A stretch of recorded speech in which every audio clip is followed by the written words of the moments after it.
workshop meeting. The first item on the agenda is the Pledge of Allegiance.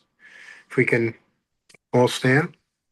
I pledge allegiance to the flag of the United States of America and to the republic for which it stands, one nation, under God, indivisible, with liberty and justice for all. Lisa, back to you. Hello. Good morning, everyone. Happy Tuesday.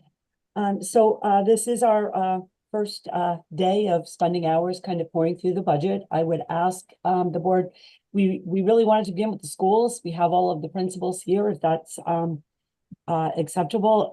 Would you like to go school by school? I'm looking for a little bit of guidance here, however you'd like. Does anyone want to jump in here? Does anyone want to offer up overall comments before we start the meeting of where they'd like to see it go in terms of first impressions for what we heard last night?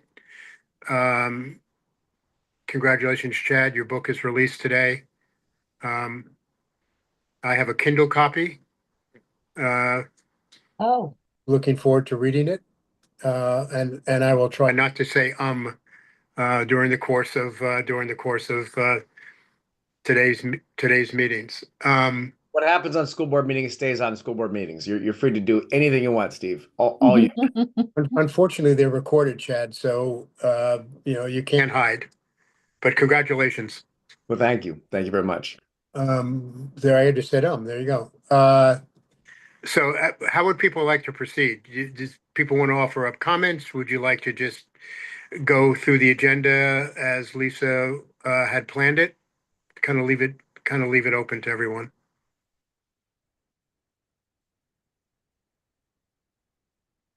Okay. I think that we should do it school by school, Okay. but I have an overall question for Phil, because it's a 4.75 increase. And instead of me drilling down on the budget, what I saw was that most of the increase comes from the in-kind, the support for salaries. 70% of the budget is a combination of salaries and insurance. Actually, Right, closer to 80.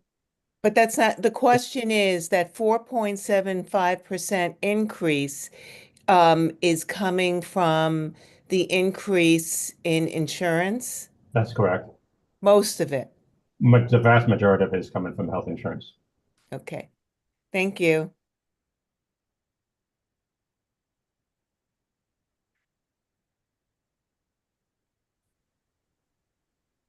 Anyone else? I don't have school by school questions. I have a larger overall question, but it's more specific. So if other folks have a systematic way they want to do this, I'm game to hear that. Yep. We can If I structure can it however you want to. Can I suggest something? Perhaps if we go through each board member, just give us your overall questions that we might not answer, because I'm taking notes and things like that, because we write responses, and then maybe we go back school by school.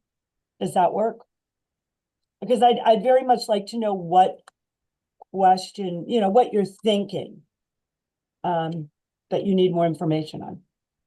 I'll quickly jump in and just say, I'm going to be a little bit quiet for a change, just because I've been through this process so many times at this point, and I feel like I kind of know, probably like Sharon, what the end looks like, even though we haven't gotten there yet.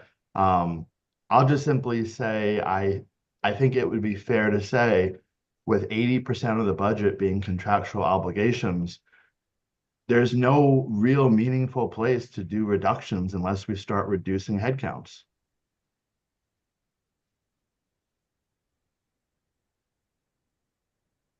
I'll leave it at that.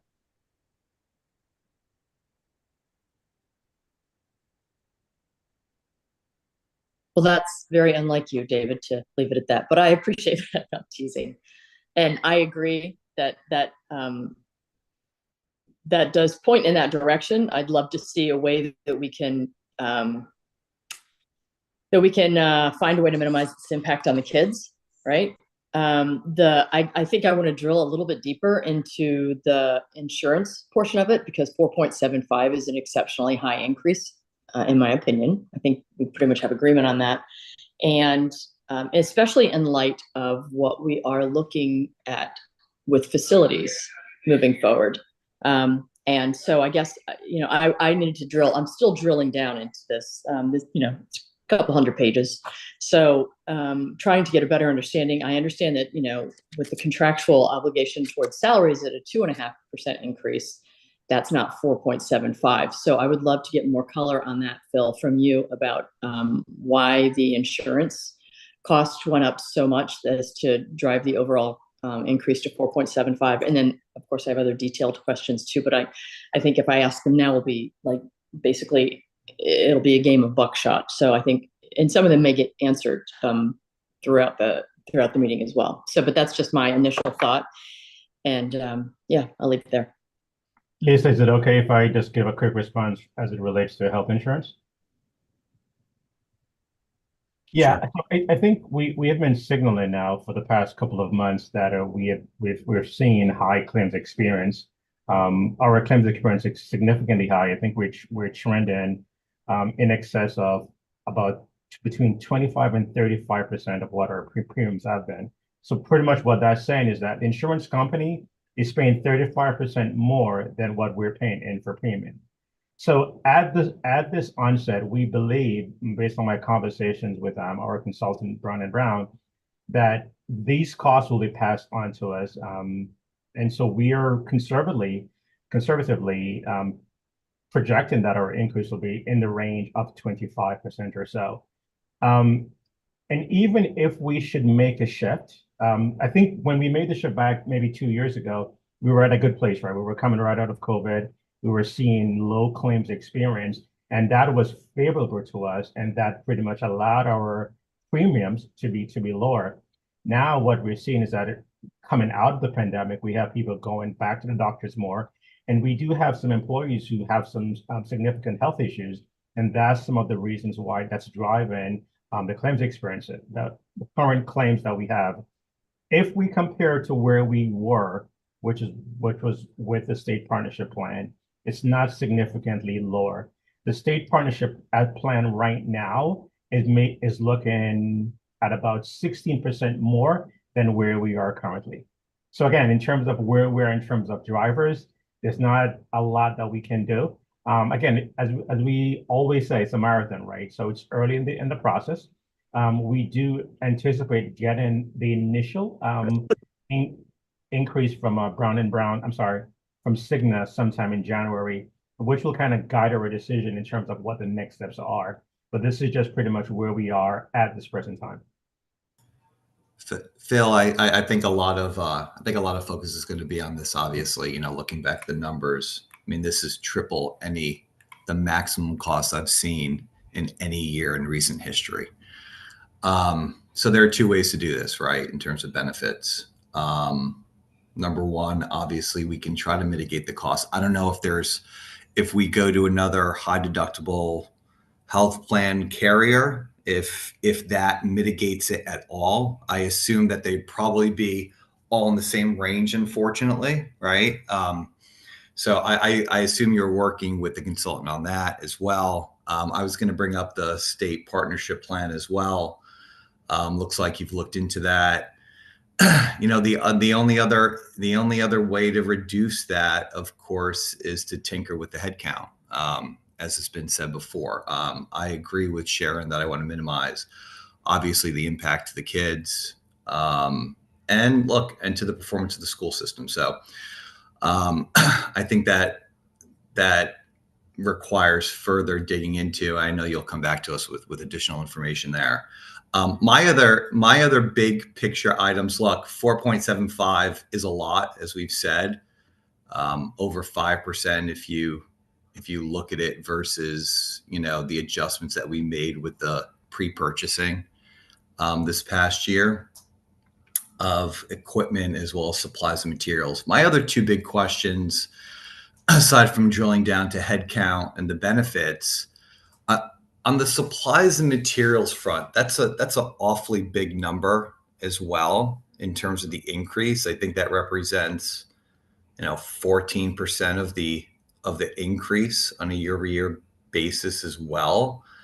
Now, we used some of the surplus from last year to go ahead and pay for some of those materials. There's still a $400,000 increase here. So I guess my question and maybe this is for you, Tina, later on. I assume this is, again, part of changing the curriculum. We saw an increase like this a couple of years ago. I don't know how sustainable this is to have $400,000 sort of increases in these materials every year. So I guess the question is with respect to the current sort of rollout of the changes to curricula. Do we have a schedule by which is this sort of a one-time cost increase here, like a bulk increase, or do we anticipate that there's going to be a continued rollout? And I saw some language in the board book about it, but is there going to be a continued rollout where those costs are going to be elevated for the next couple of years? And then my second question is, how often do we anticipate, and this is a harder question, how often do we anticipate or could we expect the refreshing of these materials? So like I said, like 2 years ago, last year, the year-over-year increase wasn't that much. 2 years ago, it was another $400,000. The years before that, again, it was a fraction of it. So how do we anticipate sort of those changes? I know it has to do with curriculum and curriculum changes, but have you given any thought to sort of looking out over let's say, a 5-year time horizon for yourself? I assume you can anticipate some changes that are coming down from the state. And so potentially, I don't know, 2 years, 3 years, standards change that's starting to be spoken about, that we can anticipate, hey, in fiscal year 27 and fiscal year 29, we should really be mindful that we could see another bump in those materials, because it does seem to be a lot. Lastly, just on the equipment, again, every little bit counts here. Again, this is another increase, which is pretty high relative to prior years. Dan DeVito, I saw in the back, I had all these questions about, useful life of the Chromebooks and how often we refresh, and I saw your schedule in the back. So that was very helpful. Is there any way that we can think about, and I know you're being thoughtful about it, but think about maybe staggering this a little bit differently in terms of the outlay of the tech costs? Because again, it seems to be that the benefits are hitting, the supplies and materials are hitting, the equipment's hitting, and then of course there's the headcount situation, which we have to dive into a little bit more. When I just look at this last comment, and I'll shut up. But when I look at it, I do want to make sure, I know you guys have been thoughtful in putting this together, but I do want to make sure we're on a sustainable path here. I mean, at this point with this budget, you're now over $30,000 cost per pupil. And it just feels like, last year that was a 7.5% increase, according to my math. This year it's another almost 6.5% increase. How sustainable is that? Running 5, 6, 7% increases on a year-over-year basis on a cost per pupil. So my initial comments. Thanks. I guess I'll piggyback as board member given Michael's comments, but am I jumping in prematurely? Did anybody want to say something regarding Michael's comments first? No, go ahead.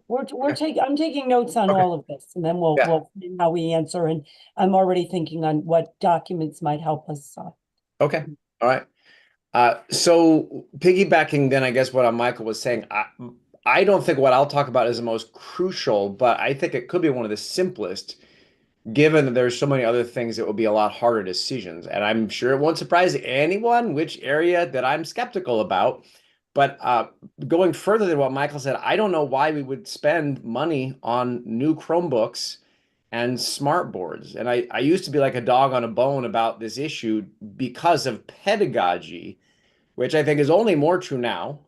But also, as it relates to this budget, it seems to me it's one of the few like borderline needless expenses. And in a budget that's 5%, essentially 5% more expensive, when enrollment is a tick lower, I think we should be looking for everywhere we can. I mean, I'm the opposite of a budget hawk in this, in that I believe in spending money for positive outcomes for our kids. And I believe in building a state-of-the-art new middle school. And when I look at the budget, there's a lot of places we can't cut. To your points about, 80% of this is salary and insurance. And I think we should compensate our teachers because I know how hard they work. So to me, that makes a tech decision one of the few easy places.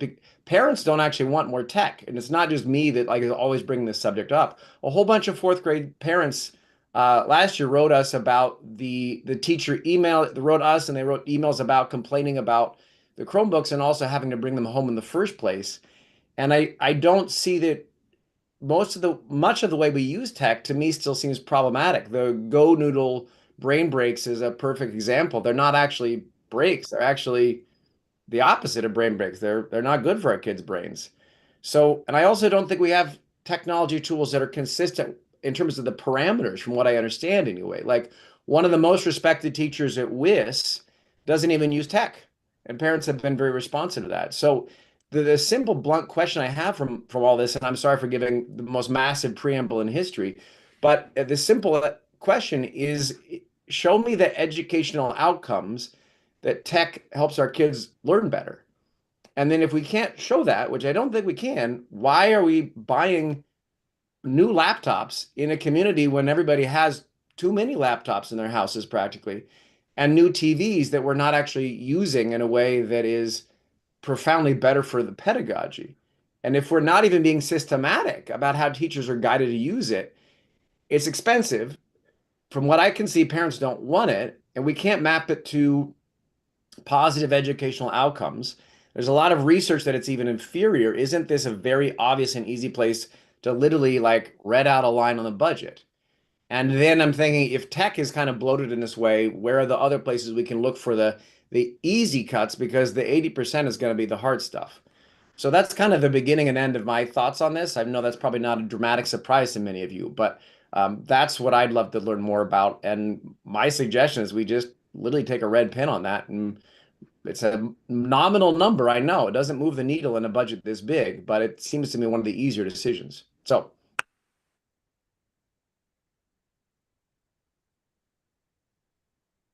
Anyone else?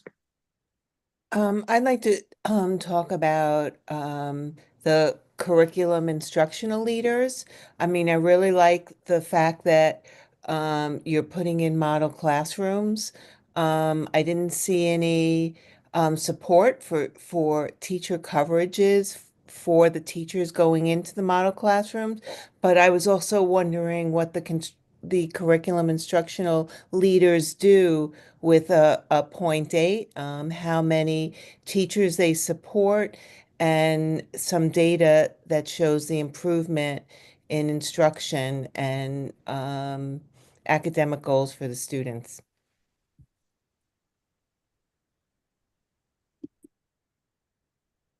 Peter, do you want to say anything before we go school by school? Using but onward. I like 2 kids. Peter, your audio is breaking up pretty badly. Everyone else, is that true for everyone else too? Can you hear me better now? Yeah. Try All right. again. I'll try again. That's my forehead. Does the word I'm using is umbrella. Sorry, Chad. So this is the umbrella view of this.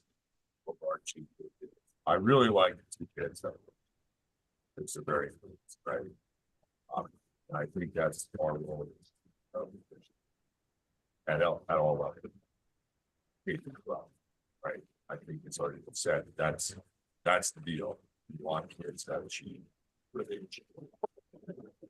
Peter, I hate to break it to you. You're still breaking up a little bit. Can you like swallow the microphone or Well, I'll call in.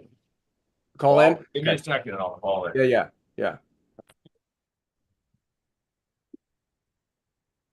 Maybe Steve's. Pardon me? Give me a minute to call it.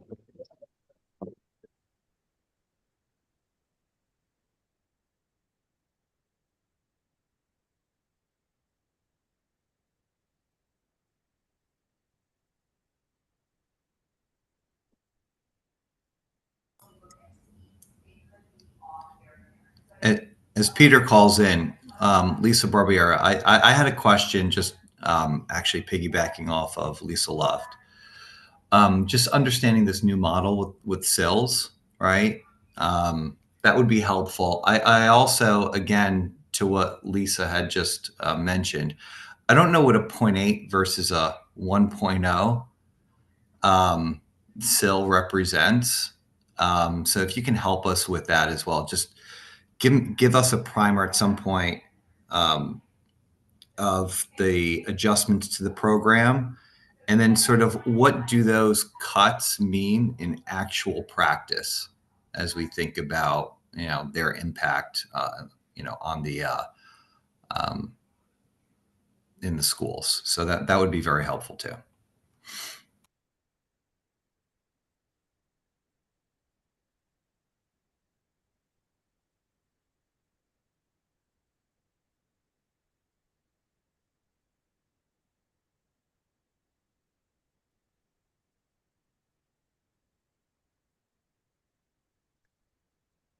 Looks like Peter's having some issues. Lisa, why don't we jump into, unless you have some initial comments to make, why don't we? No, this is Please. all very helpful and, Wait, Steve, do you have any questions? You haven't thrown any out there. I know you're leading the meeting, but any specific for you too? No, I'm listening to everyone else. I just want everyone to understand that if we're going to start, the only place to save any significant money is on personnel. You can tinker around the edges, 6,000 here, 10,000 there, but at the end of the day, it's personnel. And then we're trying to provide a well-rounded educational experience for our students, for our children. And if we're going to start talking about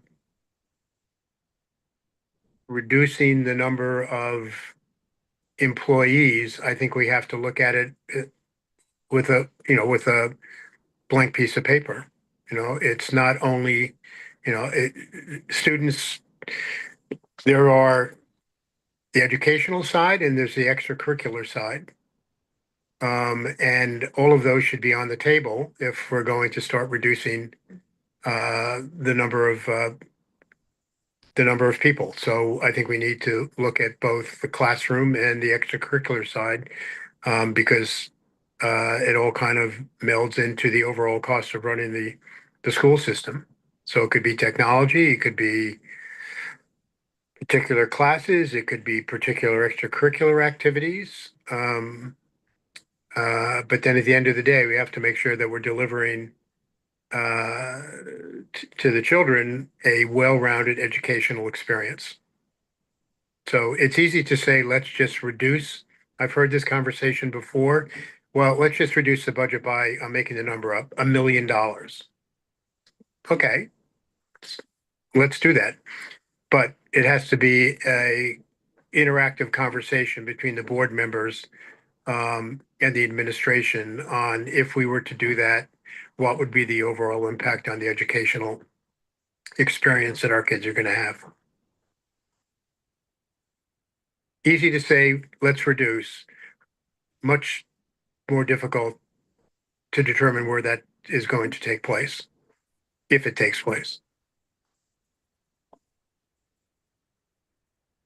Steve, can I ask Phil just one really other follow-up question so I understand the benefits angle of this? So this increase, let's say, of approximately 1.9, right,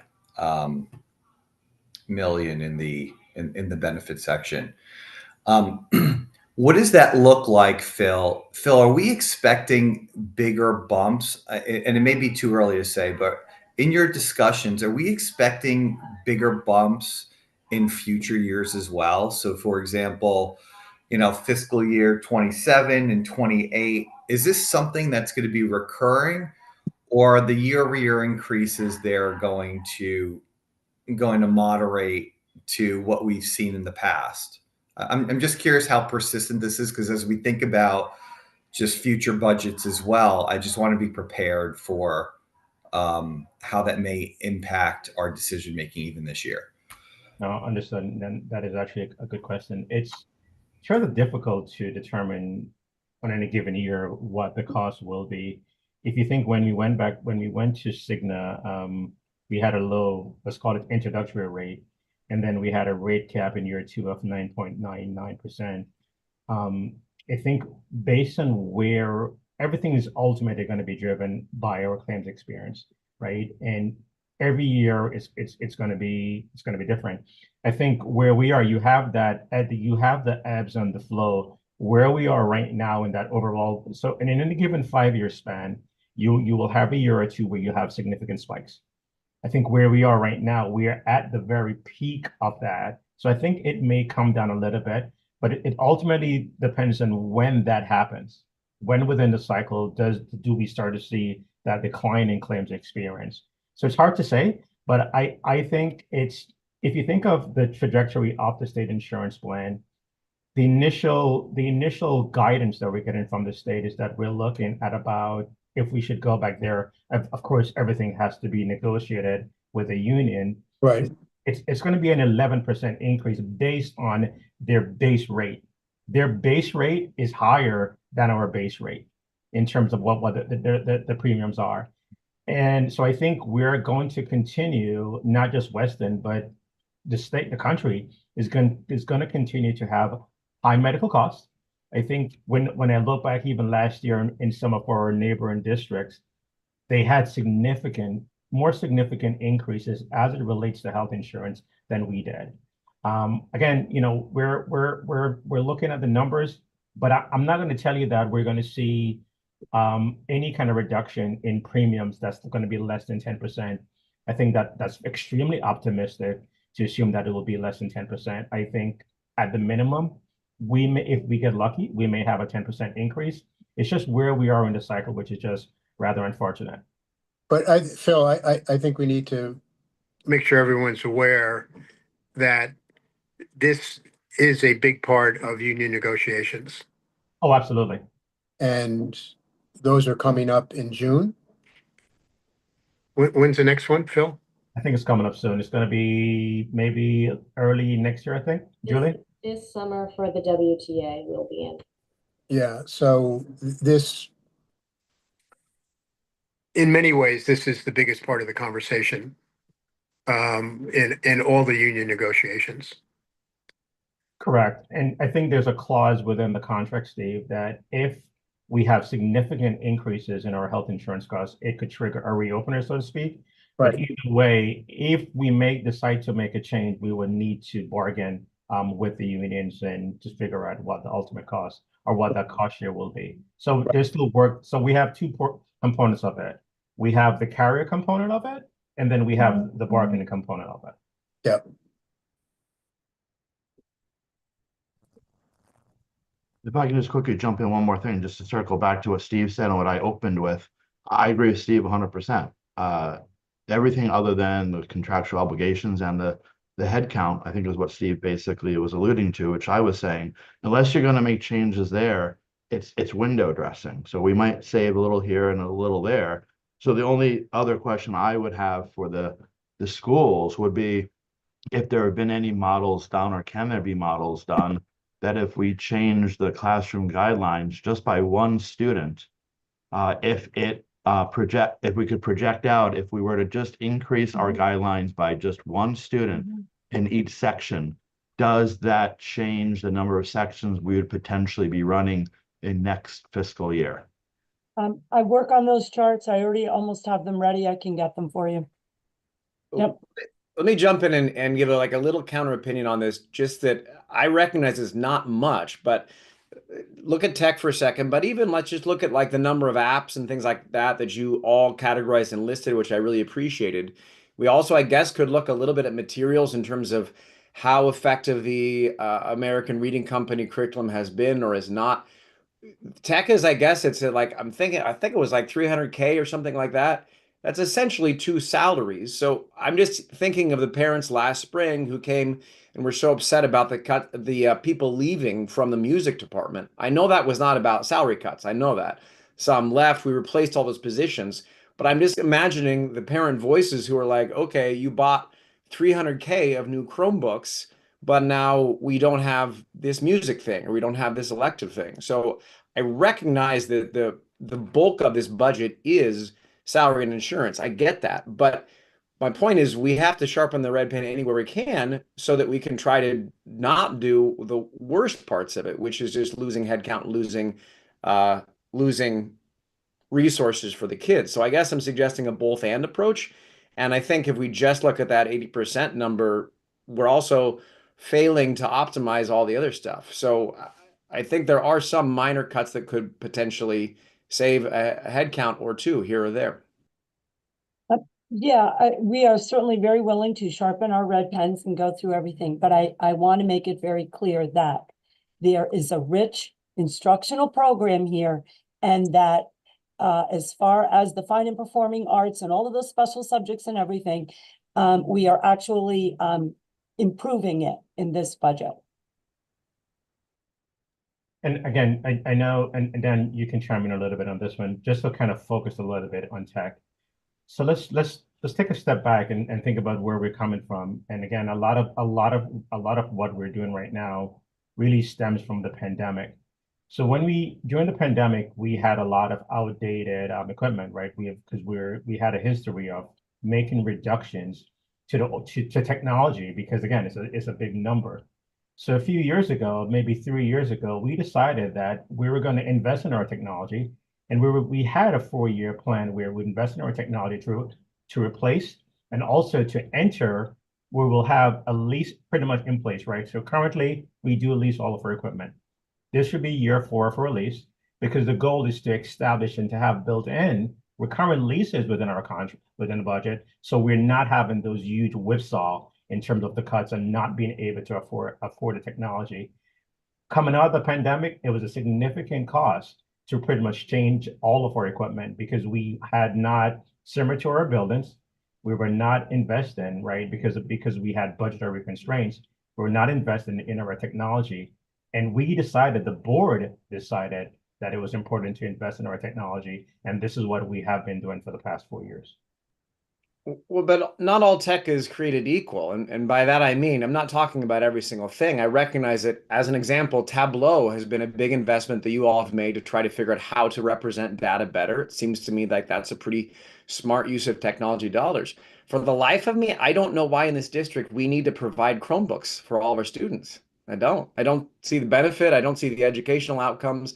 We live in a district when everybody has laptops. I know there's some challenges with that, but the teacher that I'm referencing, I won't call her out by name because I don't think it's important to do that, but there's a teacher in 4th grade who doesn't use tech and the parents are very, very happy, or sorry, doesn't use Chromebook take-home assignments, and people are like chomping at the bit to get into her class. So I think it's too broad a blanket statement of saying we're investing in technology. Which tech? How are we using it? Is there better educational outcomes? I think the smart boards are an even better example. I don't see the significant improvement. So if we're really talking about like cutting salaries, cutting benefits, the hard challenges that come with that, the messaging we have to do to the parents about that, like why are we buying a bunch of Chromebooks for students? I'd like to talk a little bit about that just so we can have some clarity and context onto the Chromebooks. So the Chromebooks that we're looking to purchase, they're replacing Chromebooks that were purchased right when the pandemic started in the year 2000, in the summer of 2000, and in the fall of 2000. These are Chromebooks that do go home with the students for some grades, and they stay with some grades in the classroom. These Chromebooks are at their end of life. They actually, if you look at part of the 6-year technology plan, I had extended out the life of these Chromebooks by 1 full year because last year the focus had to be on replacing our aging infrastructure for security purposes. So, and Mike, to your point, to talk about like, let's say, can we do this as a multi-year process? The issue is we also have aging staff laptops. So if you look at the 6-year technology plan, next year is to replace the staff laptops. And both the staff laptops for FY27. So the staff laptops in 2 years from now and the Chromebooks for next year, they've already been shifted by a full year to replace them. So from a productivity standpoint, they're falling apart.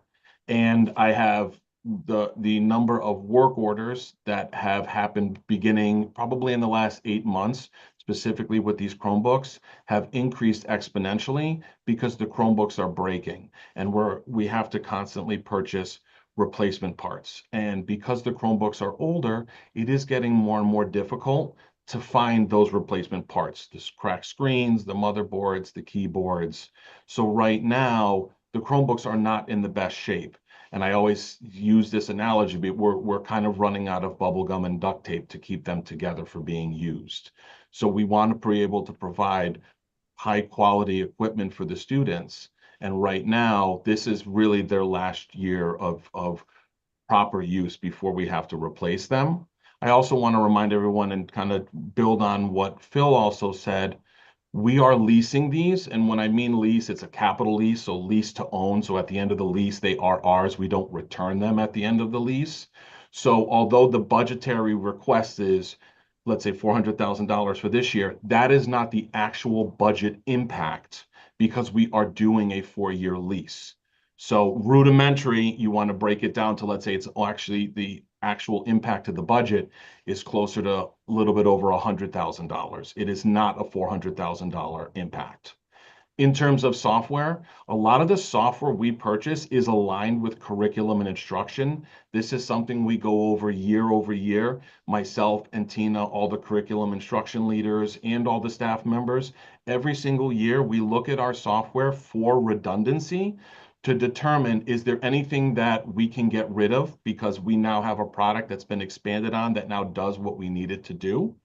So we're always looking at it, and it's never just a snapshot. We are constantly evolving and looking at it. We've replaced products, we've gotten rid of products, but a lot of the new curriculum and instruction has an online piece to it that is part of the entire process. And I know Tina, I don't want to overspeak. I'll let you talk a little bit about that.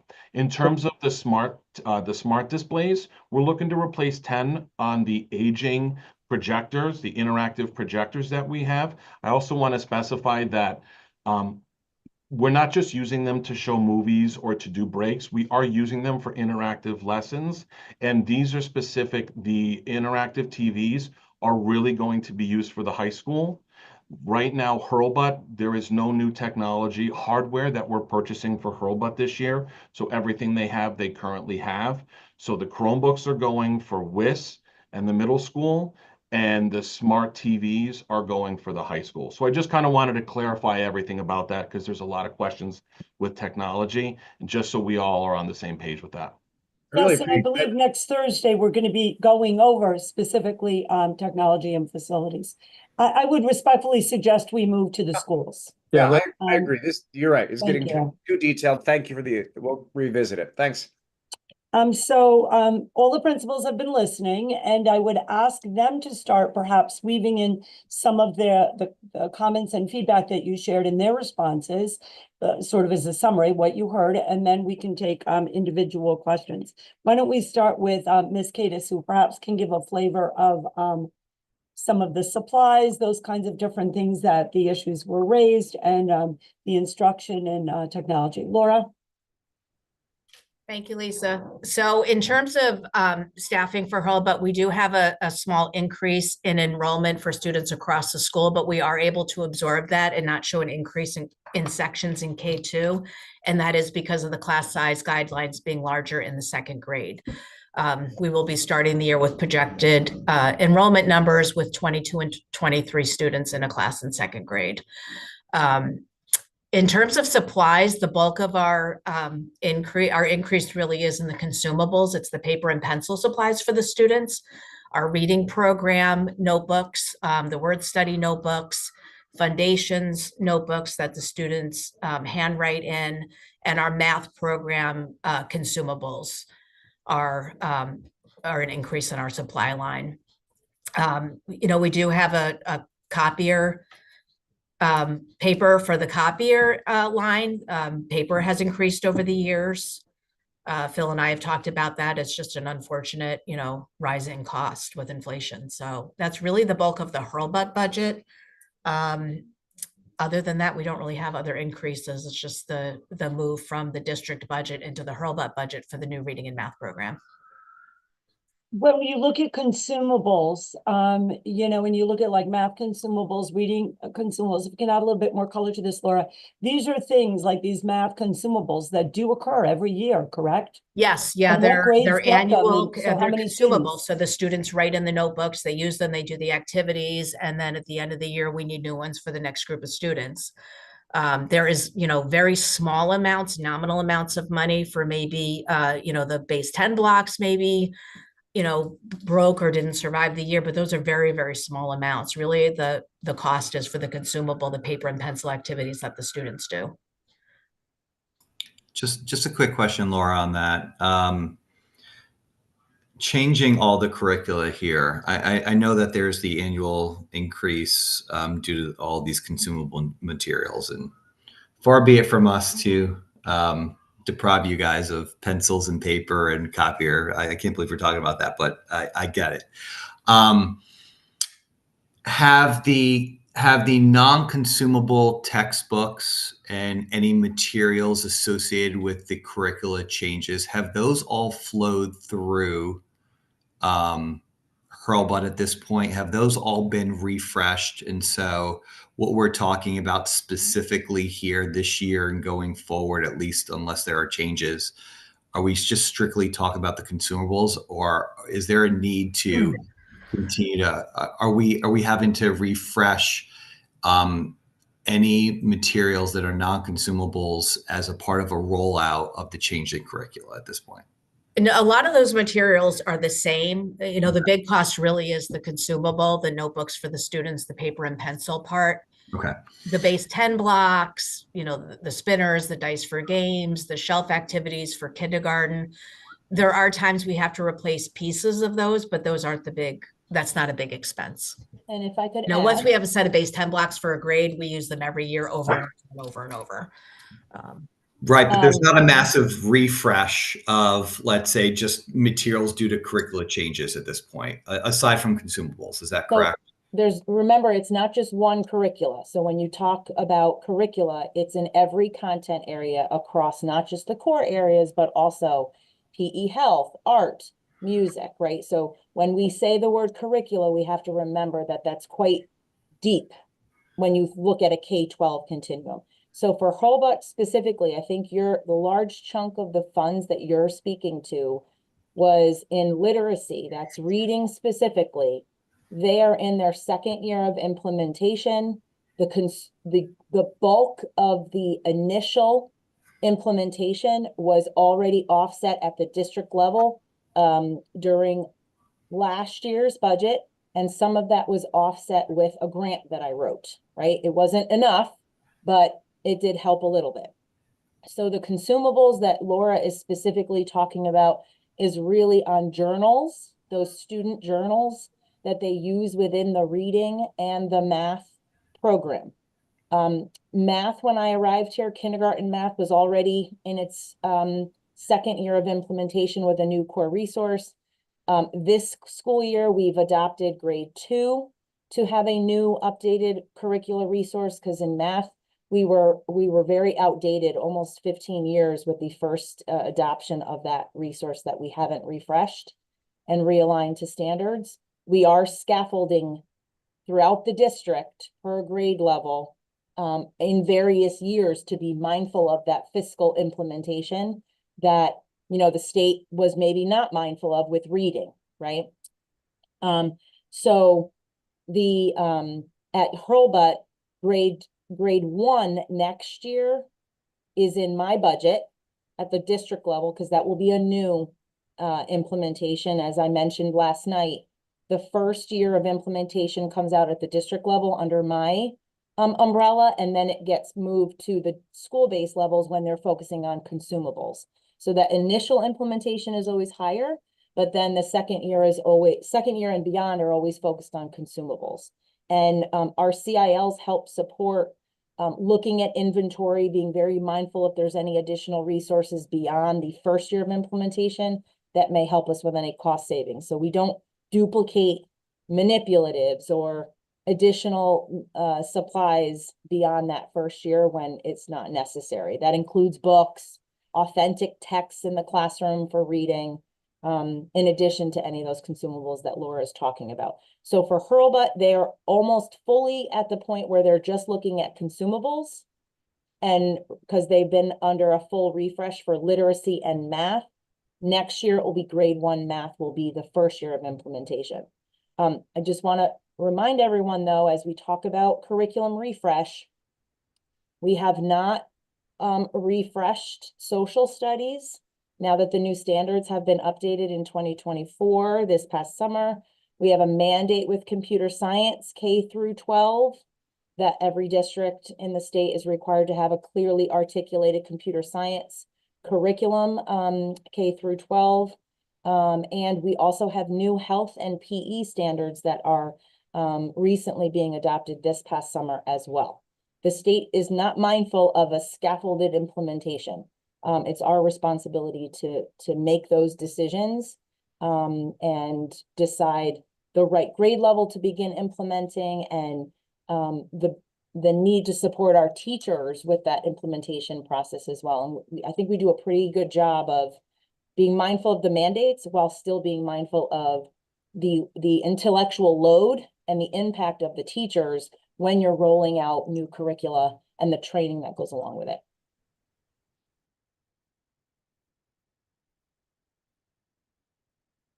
Any other questions for Laura? Comments, concerns?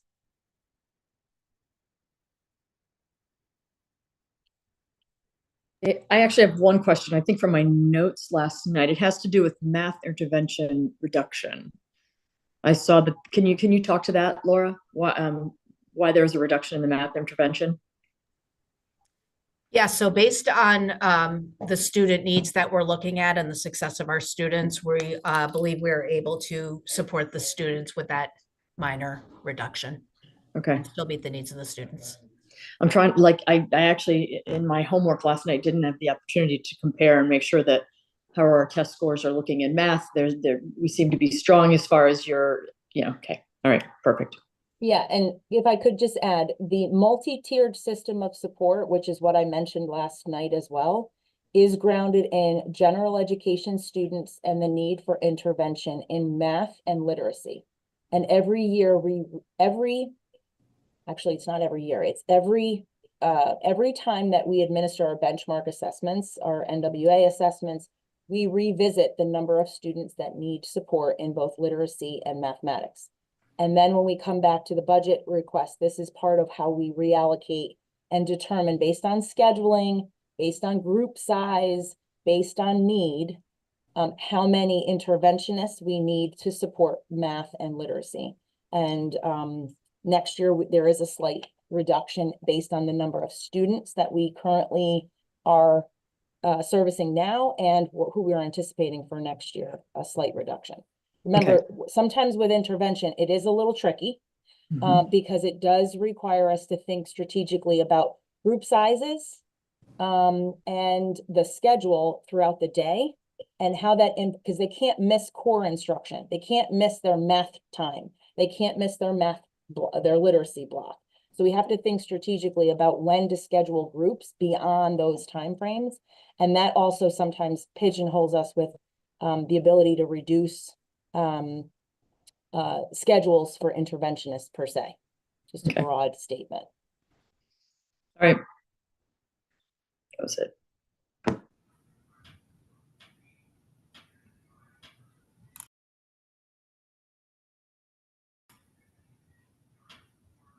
Tina, just really quickly, a quick follow-up to that. What is that, or Laura, what does that mean in practice? So I'm getting back to my question before. A 0.2 reduction in the interventionist. Does that mean essentially, I'm assuming that has a budgetary impact, right?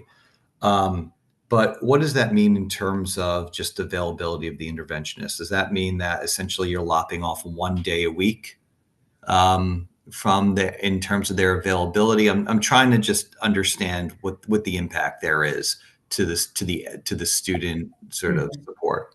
That's a good question. So, it really depends on the school and the level, and we try to build that staff member schedule around the needs of the student. So it may be that, they're not working the last hour and a half of the day, or, it could be, yes, a 0.2 would be you just lop off a day.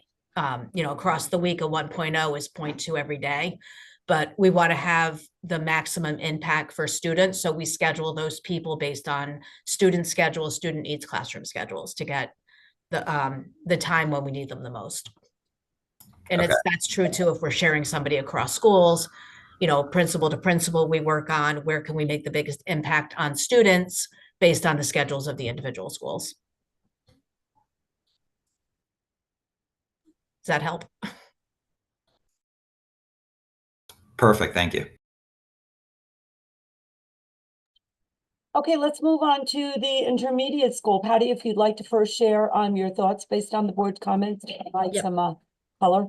Yep. So very similar to Laura, obviously the first thing, as I mentioned last night, that we look at is enrollment. I mean, our numbers we're at 23 students going into 3rd grade next year, which is again, very close to the end of that Board of Ed guidelines, and 22 for 4th and 5th grade. So I think our projections are good for next year. As far as supplies, again, our costs really are pretty much what Laura had shared. It's consumables. It's consumables for the reading program. It's our new math program, which is just 5th grade for next year. It's the workbooks. We don't have a lot of replacements for resources such as, fraction circles and things like that, but there's a little bit in there. But it's mostly workbooks and consumable notebooks and for reading and for math, as well as we are augmenting our classroom libraries next year and making sure that we have really current text, a diverse range of books in our classroom libraries, as well as obviously multiple students are reading them, so the books do get worn out, and we need to replace those as well. I do want to mention just a little bit about the technology. We work really hard to make sure that every teacher uses technology in our school, and we use it purposefully. What's the most impactful use of technology, and that's what our teachers strive to use technology for that. We did have a big conversation this year, as Chad mentioned, about 4th grade, and that most of our 4th grades are not bringing their computers home as much. That's mostly our 5th graders, but they still are using them in the classroom for a variety of purposes. So just wanted to circle back on that. Other questions?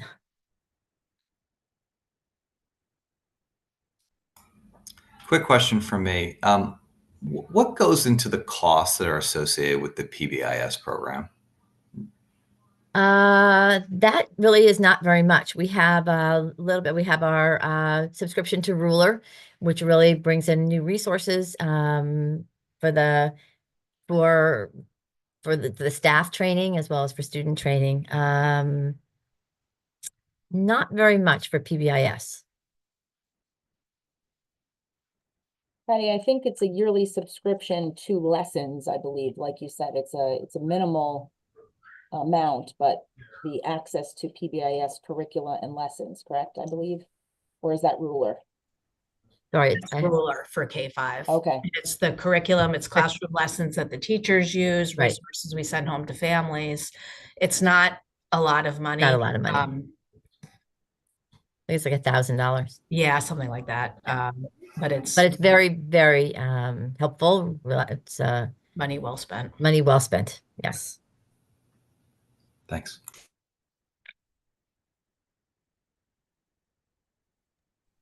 I'll chime in on audio for a second here. Just, I don't want to dominate the conversation about tech. So just, Patty, thank you for the call out about tech at WIS. And I guess one question to flag for all of you in the responses that you give is, what are the consistent ways in which classrooms are guided to use these tools or not? And is it justified? By that, I mean, I think some fourth grade classrooms or fifth grade classrooms or others at WIS use tech, others don't.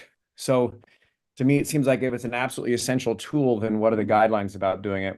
I don't need an answer right now, but Lisa, if you could put that on your list of stuff, that would be great to get some responses on. Yeah, I have it on the list, but Patty, I'd like you to speak a little bit more. You said all teachers use it. Can you elaborate on that, please? How they use it, paint a picture? Because Chad is talking about people that are not using it. And I just think that you need to talk a little bit about, from when a kid walks in the building, to what extent is technology involved in his and her day?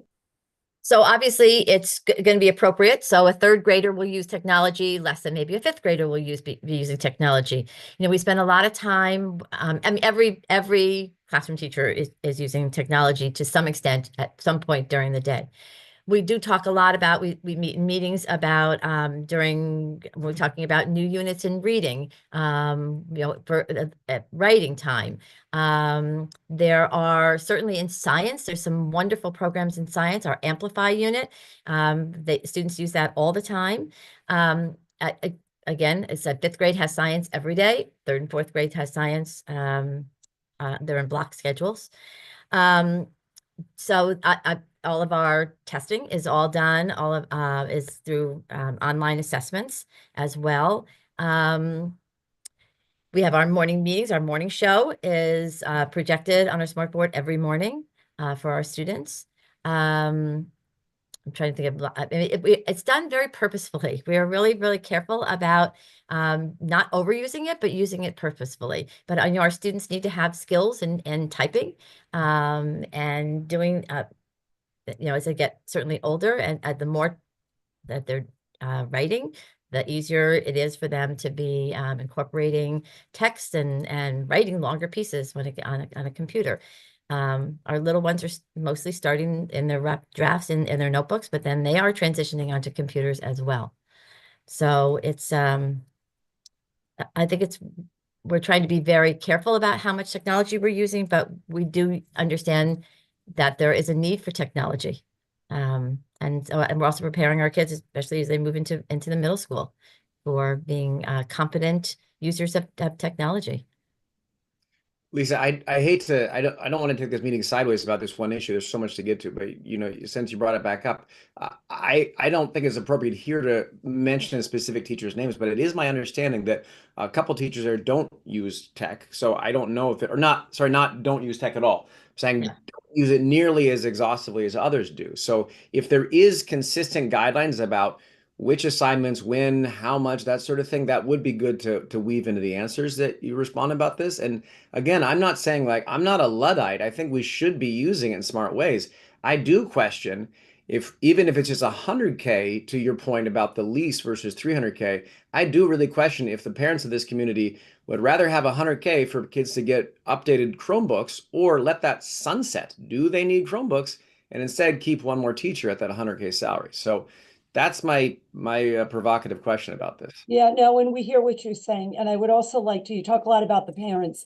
I also want to mention the teachers who have a high level of expertise in instructional pedagogy. And we're very proud of that. So their use and the way that they use it is also important. I was at the middle school today in 3 classes this morning, and I can say that it was all being used extremely appropriately. But why don't we move on to the middle school now? Thank you, Lisa. So just an overview of our supplies and materials account. Our largest cost breakdown area is the general support services. Those are the supplies, I think, like Patty and Laura have mentioned before, that support all of the classrooms. It's the papers, the pencils, the markers, the needs that all of the teachers throughout the building really rely on having access to throughout the year. And then there are certain departments at the middle school that are much more intensive in their use of supplies. For example, art. They have a lot of consumables. There's a lot of materials, whether it's in the area of drawing and painting or sculpture or the digital art. There's different needs, and we are looking to offer some more elective options next year. So we had to budget some additional art materials for that. Science is another big area with the labs, the hands-on activities and the consumables, not just for the science classes, but also for the science workshop classes, which are also a little bit resource intensive in some of the supplies. The other areas I think that stand out would be tech and engineering.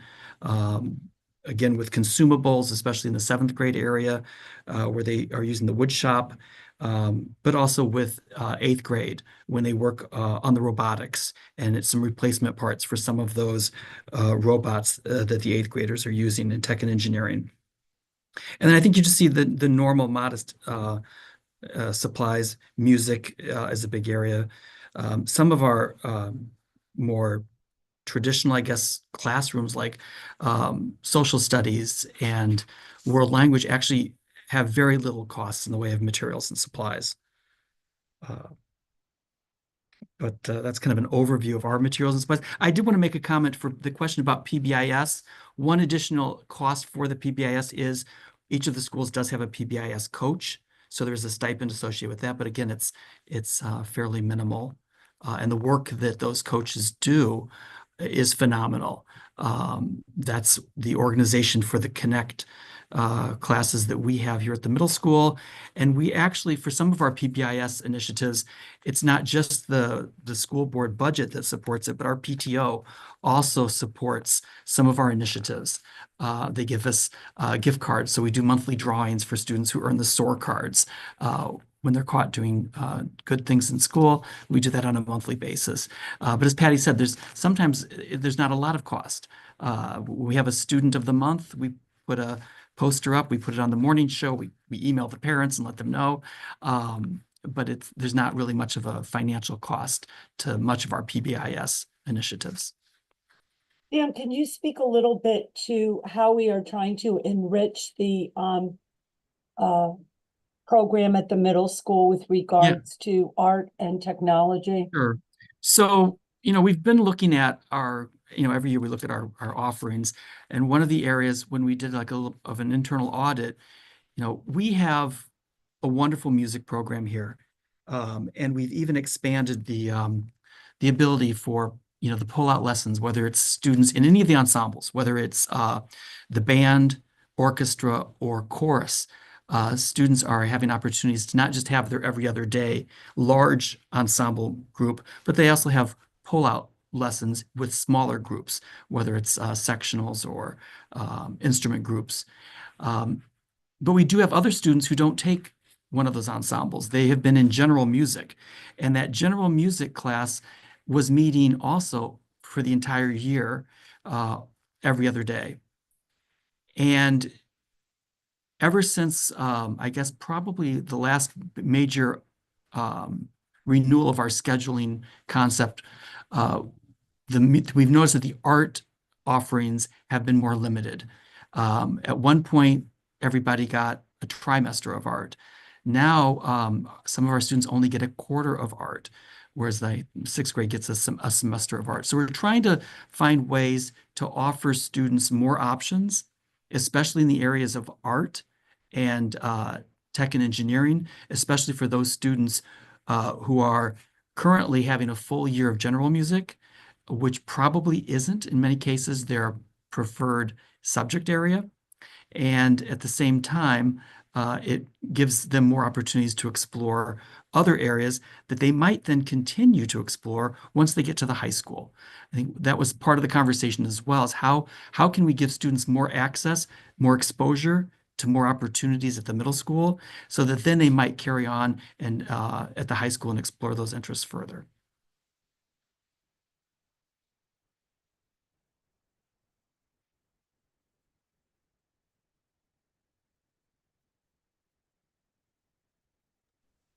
I have a question here. I saw some of the special area teachers are being cut.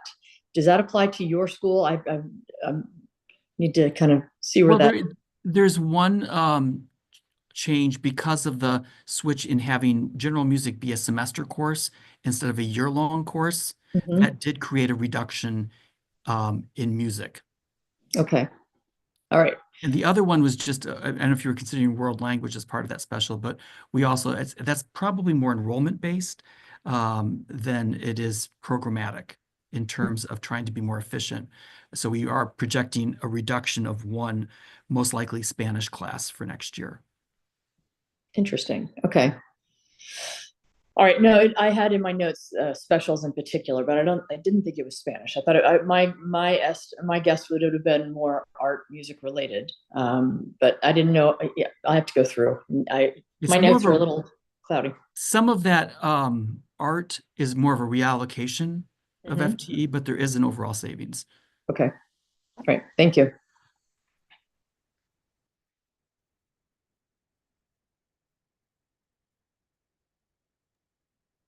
We move to the high school. Hi, everybody. So similar to what you've heard from the other three principals, I would say we are very frugal in our supply lines and our materials budgets. I can give you the example of for our entire English department. I think in terms of materials, they have $513 spread across all of the whole department for their, typical materials of Post-it notes, the big Post-it notes in classrooms and stuff like that. They do then also have a supply or a books budget to provide for updated books because we do want to be really conscious of what students are reading and updated texts and novels that students have access to, and make sure that we're keeping up with the pedagogy and the literature, modern day literature as well. And you'll see that across the board through our math programs. Math has a little bit of a stronger budget in materials because of their consumables, whether they're math workbooks, and again, those large Post-its and how often they use those. Chad, to your point, we're also really focused on, building thinking classrooms, as all the schools are. And we were really fortunate to receive a grant from the PTO this year to increase the number of whiteboards we have in our classrooms. And with that becomes more of that collaborative and really productive and hands-on work that the kids are doing. So our consumables really pair with that. We are, I guess, auditing our textbooks. So we're recognizing how outdated some of our textbooks are. I know, especially in our world studies program and social studies, some of the covers have fallen off. And as much as they are history textbooks, we also want to make sure that we have those texts to get us into the modern age as well. So there is an increase in the high school budget overall for those new textbooks, which are sorely needed. We've put that off for a number of years. Additionally, we budgeted to purchase the AP bio textbooks. That's another additional cost, so that's why you see that increase in that supply line for books there. Those books would be out of compliance with the AP curriculum next year, so we budgeted for purchasing that new edition or updated edition. So as you remember, last year we had a reduction of art. This year we have a reduction overall of 1.3. We reduced our intervention, but really we looked at that as if we can reduce the FTE that we put toward intervention. We're going to apply that to that 1.0 for a math interventionist and a literacy interventionist at the high school. That we felt like that gives us the flexibility for that person to then create their schedule throughout our 8-day schedule, 6-period rotation every day. And if you have questions on that, I can do my best to explain our schedule to help that make sense to you. We also have a reduction in Chinese. As you know, we're sunsetting the Chinese program just based on student interest and enrollment.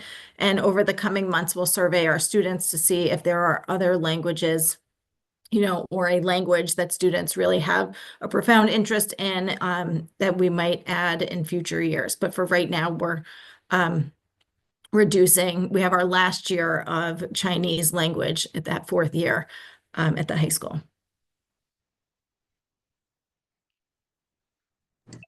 Can I ask a question about books in general? Mm-hmm. In terms of,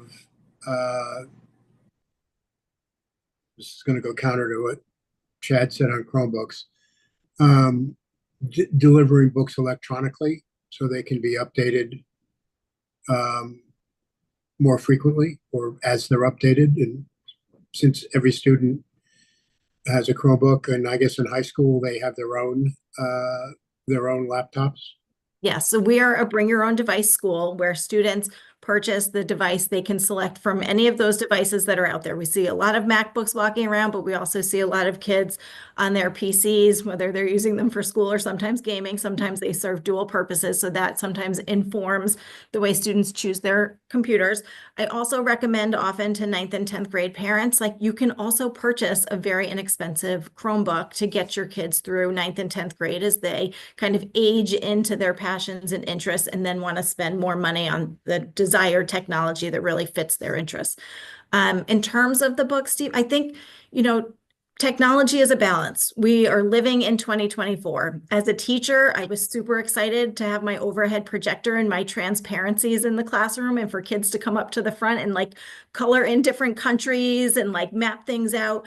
And the technology has grown and developed since then. And I think it's really important that not only students can use it to access information, but they're using it to create and problem solve. And that's what we're really seeing at the high school. So textbooks are a balance too. I think that there is a value. The research tells us there is a value in kids taking notes by hand, right? It improves their memory. They retain it more when they write versus type. I try to tell my own children that. Sometimes they use that advice, sometimes they don't.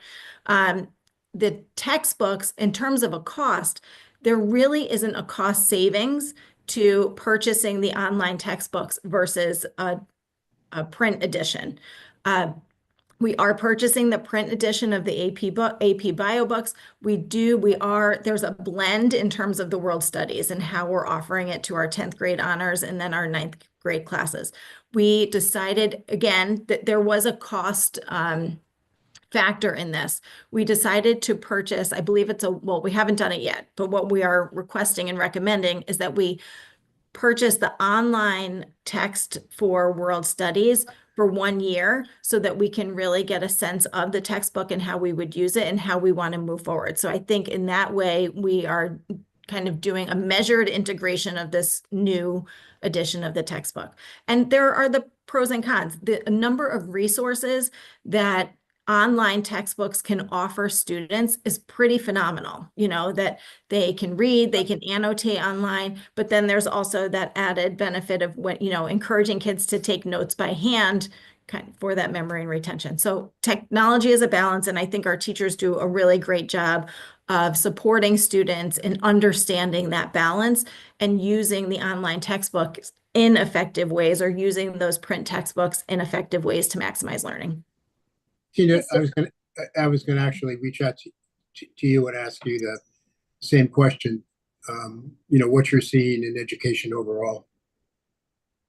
Yes, you're asking me, right, Steve? Yeah. I think exactly what Megan is speaking to. Most districts are starting to transition to access to online texts.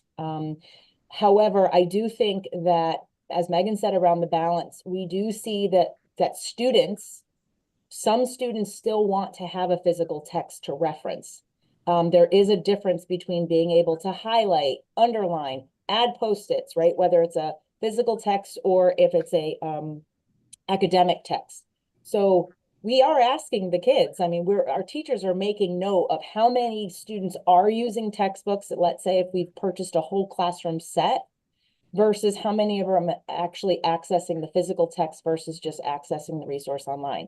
So in some cases, I was just going to add on to Megan's explanation. In some classes, specifically in social studies and those content areas that she's speaking to, we are working with the teachers to decide whether or not maybe we want not a full classroom set of text, but we have maybe a couple groups, 5 to 10 physical texts that can remain in the classroom. So while instruction is going on, if they need to, or depending on the activity, depending on the instructional pedagogy that the teacher is designing the learning to be for the day, they have physical text in the book, in the classroom, but then the full access for all students is available online. Because we're seeing that a lot of times when students are leaving the classroom, that's the easier way to kind of access the information and what they need to complete homework or complete projects. So there's a combination. Not every class or course is treated equal, and we really are being mindful of asking the teachers and how the students are using either the online version and or the physical text in conjunction, because sometimes you get both. It's cheaper sometimes to, like Megan said, just get the online version or just get the physical text.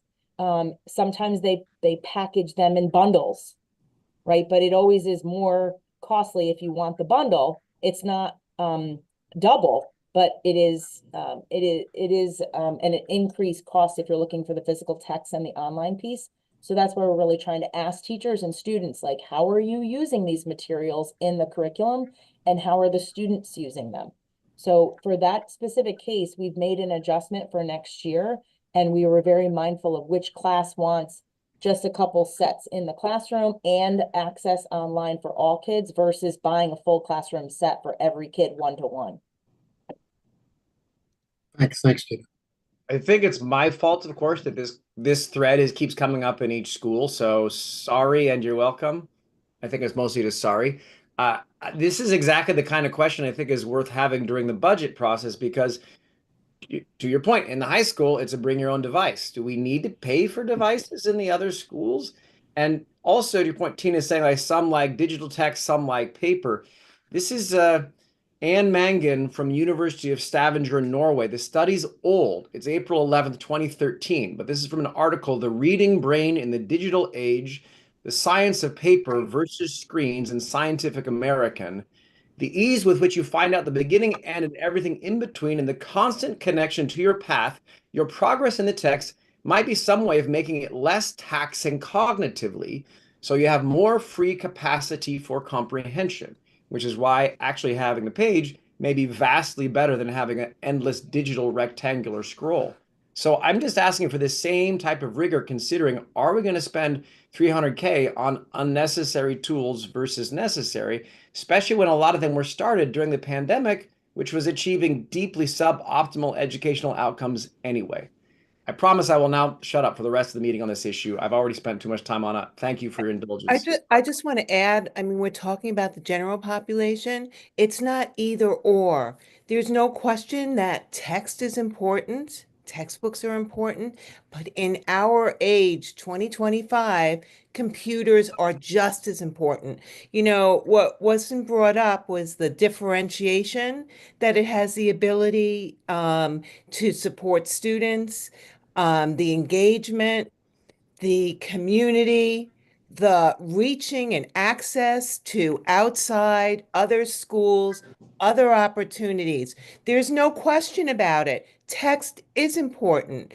Old school is important, except we live in an age and we're so lucky that a computer that took up my entire desk in 1984 is now in a small cell phone. So it's not either or, it's and we have to have our children use these devices in order to be competitive in 2025. If I may, again, on Thursday, the 16th of January, we will begin with technology. We have heard you, and the team will speak to it at length. Thank you. Can you hear me now? Yeah, Peter. All right. Maybe my having my video off is good for all of us. So I have a question for Megan about her presentation last night. Then I'm going to give a 15-second math lesson, so please indulge me. Then I'm going to address the superintendent and the assistant superintendent. So Megan, if you could kindly explain in your presentation, you had like remedial linear algebra. You had some more granularity in that course. Can you explain the rationale for that? And we'll take it from there, and then I'll give my algebra. I'll give my math lesson. So let's just start with that. Like, what's your thinking behind that? The motivation, the why, what the outcome you expect. So let's start with that. Sure. I'm going to start with saying that I am not the math expert, so I lean on others when we make these decisions as a team. But what I will tell you is based on the data, and the data comes from, our assessments with students, their proficiency in algebra. And also, you can remember last year we had conversations about the accelerated algebra geometry course. And what we are seeing is that there is a population of students that will persist through high school, but they need more time with the algebra linear equations before they get to quadratics. Tina, you're the math expert, so I just want to make sure I'm getting this right. Okay. So we have proposed that new course that went through the curriculum subcommittee. So that was just one of the elements of our program that I wanted to highlight, because as I've always said, we're constantly, assessing what we're doing and how effective it is to support students. So we feel that providing this class, concentrating on linear equations, waiting to get to linear equations in a potential next course is really the best move for a number of our students to help their overall math proficiency, knowing that algebra is the foundation. And we do see that creep up, throughout their progress in math as they move through our sequence at the high school. Yes, well done, Megan. So just to add a little more, Riley Rappaport is our curriculum and instruction leader for 612. Megan mentioned, having multiple conversations and dialogue when we make these decisions and looking at the data. The standards related to algebra, just to give some full context, it's a large bucket of standards that districts are required to design courses around to ensure that the foundation of algebra is mastered prior to students going on to higher level mathematics classes like pre-calculus, calculus, statistics. And so over time, what the data is showing us is that we needed to add this course based on Riley's suggestion and the data that she presented to both Megan and I, and with a combination of conversations with our classroom teachers that are currently teaching 9th grade specific classes. We were able to create half-year classes where we could focus on foundational algebra skills, which also gave students more time to deepen their understanding of those concepts prior to moving on to those upper level math classes. So it's not a class necessarily that we may need forever, but for next year, there is a need. The data is showing that there is a need. We presented this to the curriculum subcommittee as a change to courses in the math department moving into next year's program of study. And we will continue to monitor and look at student achievement to determine whether or not how long we still need to revise some of these classes and offer it at the high school level. All right, thank you for that I explanation. can't wait for your math lesson. So here's the math lesson. Please indulge me.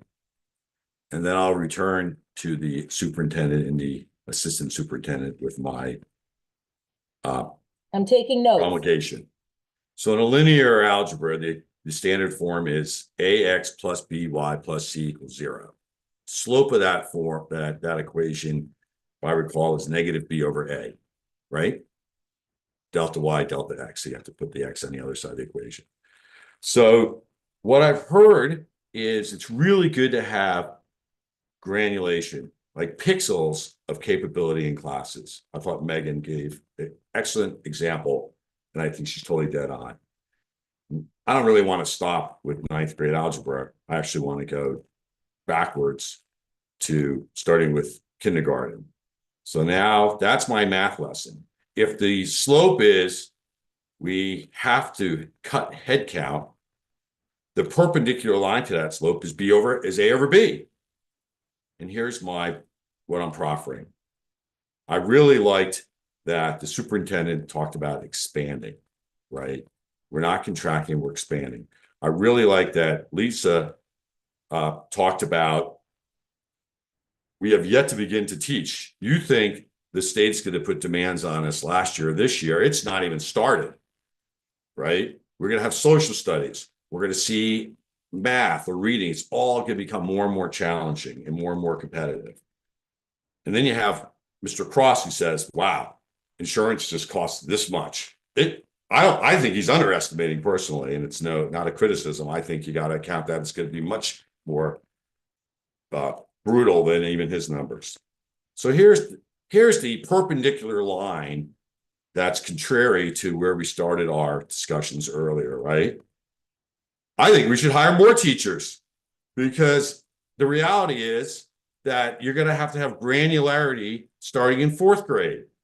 In intervention, you may have to have a whole class of young learners that need a little kicker. And you may have the middle class, and you may have kids that are like savants at math at 4th grade that are just bored. And you'll see this just ripple up all the way through middle school. I see it now in middle school because I participate in middle school. So I'm like, head count cuts. I'm like, to expand the curriculum, to be ambitious like the 2 young kids that were highlighted last night. What remarkable kids, right? You're going to have to hire more teachers. So if you're going to have to hire more teachers to add granularity, to teach more things that the state's going to ask of us, and to achieve and have rigor, something's going to have to give. That's what's going to have to give on headcount. That's the discussion of today, because what's not going to happen? Who's going to create the list that says, wow, more teachers, more insurance money, more granularity, K through 12. What don't we have? I think our board responsibility is to sort of start figuring out that list, because there's only a few places and we all know what they are, right? If you don't like $30,000 per kid, was it 29, 31, right? If you want 28, but you have to have more teachers, guess what you don't get to have? You don't get to have a football and baseball team. You don't get to have sports. I like Mr. Berkowitz. Dawn Egan is a heroine, right? She's probably the best spokesman our town has. But we just may not be able to have football if you got to have algebra. So let's start getting real with ourselves.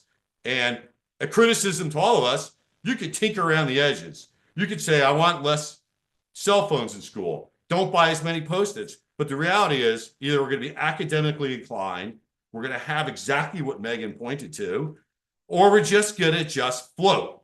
And we're just going to try to tinker. And we're just not going to do our jobs that we're volunteering for. So that's my proffering, using a little bit of linear algebra to be a contrarian, to go perpendicular to the line that this conversation is taken. So that's why I was glad I got my sound back on my computer. Now I'll turn it off, and I'll see what arrows come shooting at me.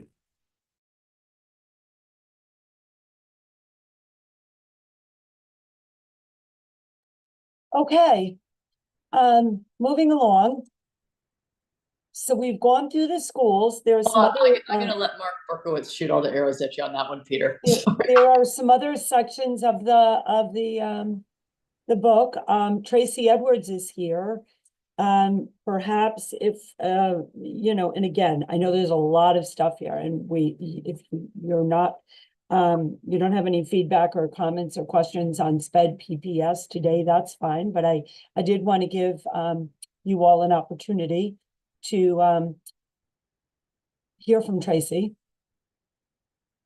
Any thoughts or feedback?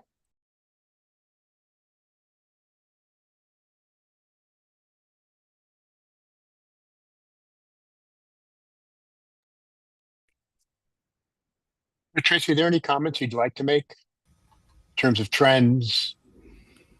What you're seeing, do we need, are there more children that you're having to serve? I mean, I guess this is the wild card in the budget that we have little control over, or limited control over. Yeah, I mean, I think the summary that I provided last night kind of captures where we are. We are seeing an increase in, or at least projected for next year, students who are going to require a program out of districts. There's a number of different reasons and causes for that are really student specific. In terms of the other budget lines, there's some relative continuity in things like contracted services. Staffing really is consistent. I do think we have the right people in each building to be meeting the needs of the students. But as you just said, and as I think I say in every single meeting, so people are probably incredibly sick of hearing about it, these are the lines of the budget that are about specific individual students whose needs can change at any moment in time. We could have a student who is, not presenting with any concerns at all, who maybe isn't even receiving special education services, who has a crisis in some way and is all of a sudden necessitating something very significant, be it a high level of service in district, a level of service out of district in a day placement, or in some cases, a level of service that warrants the most restrictive placement, which is a residential placement. And these placements are incredibly costly, and the costs increase at a rate that is inconsistent with what I would consider more general budget increases for everyone else, meaning the public schools. So it's just something that we have to watch all of the time. We're watching this year's budget in real time with current students. That is a daily process. And of course, next year's projection is based on exactly what we know right now in this moment. And we're asking for that budget to carry us all the way through next June. So it's very complicated. It is very tricky. As I noted last night, we are not including contingencies. This is based on information we know right now. I monitor this on a weekly basis. Phil and I meet regularly to discuss patterns and trends. So that's where we are at this moment. If there are specific questions, of course, I'm happy to answer them. Tracy, I do have a question. This is more of like a philosophical question. I don't even need an answer. I'm actually just asking because it's just fascinating, I guess, for where we're headed. Do you think this is sort of like an issue of, like, for lack of a better word, diagnosis, or do you think things have actually changed on the ground? Meaning, do more kids get this because parents are more aware, society's more aware, et cetera? Or do you actually think, the ground has sort of shifted under us in terms of the level that these kids need support? That's an interesting question. I know you said you aren't looking for an answer, but I will weigh in on it. I think it's a combination of both. I do think for a variety of reasons, we're seeing increased need. The pace of everyone's life is very different than it was 15 or 20 years ago. And I think that has impacts on all of us, and especially our young people. And at the same time, I think your points about increased awareness and increased sensitivity to needs also contributes to how we program and problem solve when students are facing specific challenges. So I would say both things are true.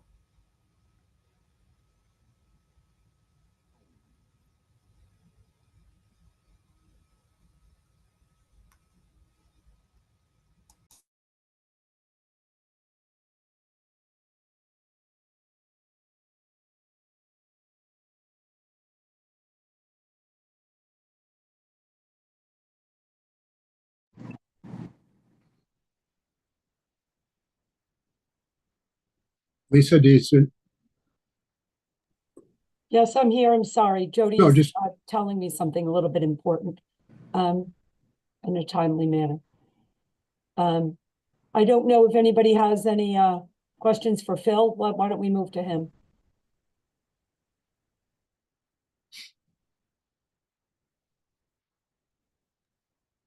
Just before, I know everyone is hyper focused on health insurance, and it's good, right? But I think what it's leading to is that it's kind of helping us to really better understand the overall budget. I will continue to say it's a marathon, guys. We have until ultimately, I would say, until March before, to really get things together. I know the board has to vote by the end of this month. I'm constantly in contact with our health insurance broker. So I think for our discussion, if I may just, let's not focus for right now in the near term on health insurance. We're working on that, and let's just kind of focus on everything else.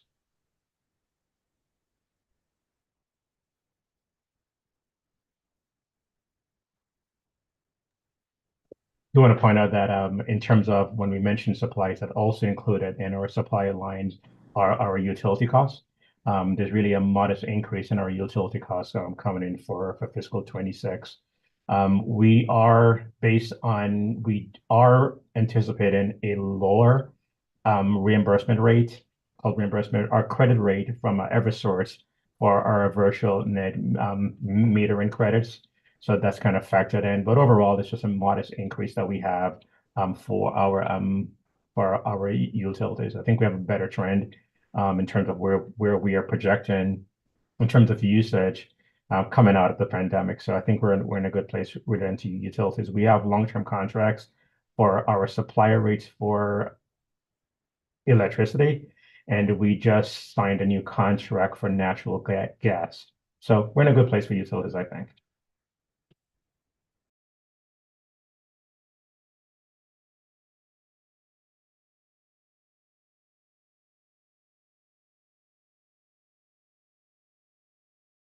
Hey, Phil, just really quickly, we went through a couple of RFPs this past year, cleaning, transportation, et cetera, the food service. Anything upcoming, again, parking the health insurance situation. Is there anything coming up here over in the next year or so that we should be mindful of as we think about projected cost of other services going out?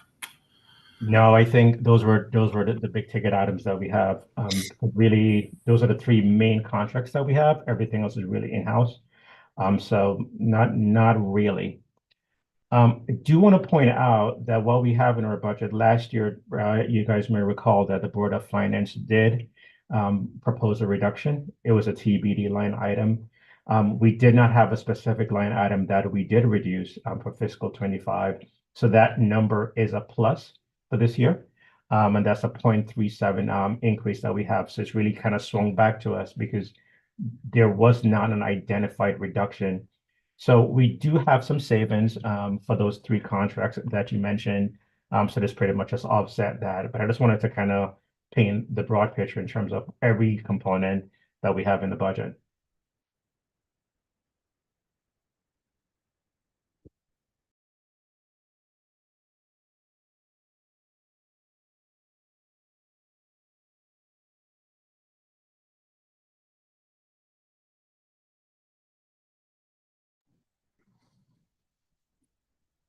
Lisa, is there more that you want to cover?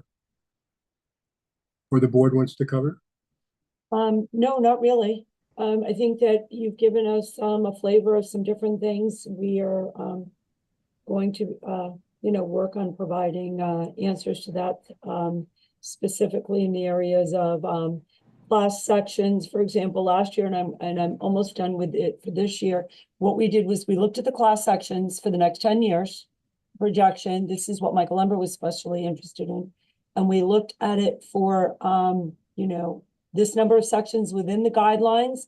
And then if we cut one section, which is in effect what David is saying, if we raised it a little bit, how would it impact the sections? And then we looked at overall, like, for example, Hurlbut goes from, I think it's 20 sections this year, and in the next 10 years, at some point over the next 10 years, we'll need 25. So it kind of gives us a flavor of the ebb and flow of not only the section numbers, but the FTE numbers with regards to specifically classroom teachers. We did that the same with the middle school. We've been trying to tap out at 8 sections. It gets very complicated with the team structure if you go below that, but we've certainly worked on that. We can get that to you by this week, just again, to give you a flavor of where are we going with this. And I think that one of the things that we really want to work on is sort of painting a picture of, when we talk consumables, I think that, or instructional supplies, or supplies in general, because it's a big bucket, it's kind of like, well, what is that? And we got a little bit of a flavor of it today, but I think we need to be a little bit more specific in what does that look like? What actually is that? And to Michael's point, how, what percentage of that or amount of that will need to be carried over every year? If you're going to have a math program and the kids work in a math workbook, you're going to have that every single year.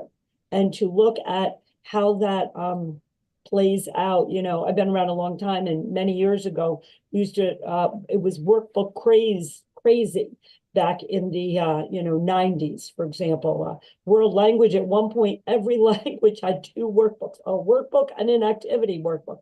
Okay, those days are gone, but what is left of that is necessary, because to Laura's point, if you don't provide a workbook, a consumable workbook, and I've seen the kids working them in class, then what are you going to be doing? Xeroxing it? You can't do that. It's a copyright, and then the paper becomes exorbitant. So I think we need to provide some more color with that.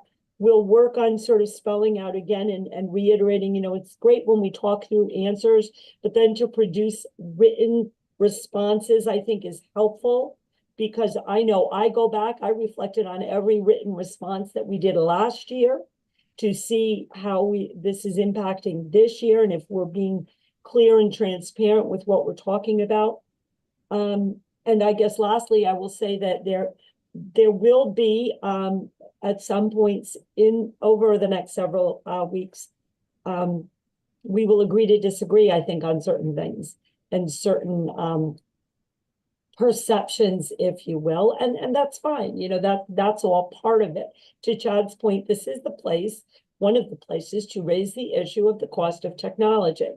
That being said, I know that we have worked really hard, especially with looking at software requests and usage of it and how it's used. And I think at our next meeting, it is important for us to show the evidence indicators of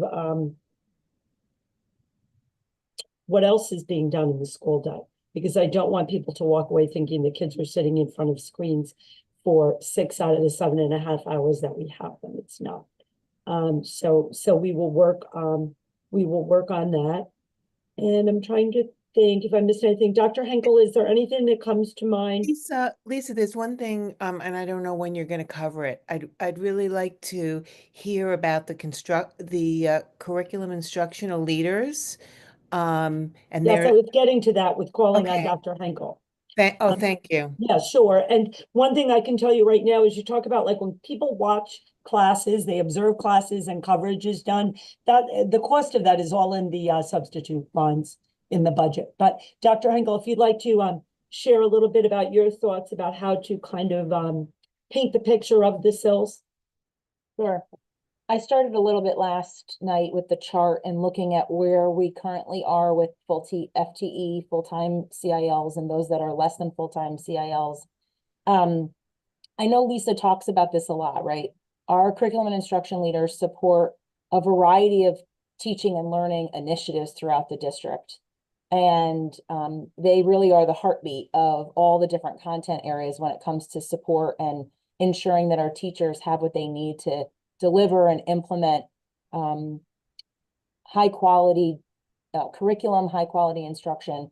With that in mind, we are also very mindful of that overall increase that we're looking at right now. And when we think about personnel, we wanted to see if there was any way to revise some of that model to provide some cost savings overall within the position.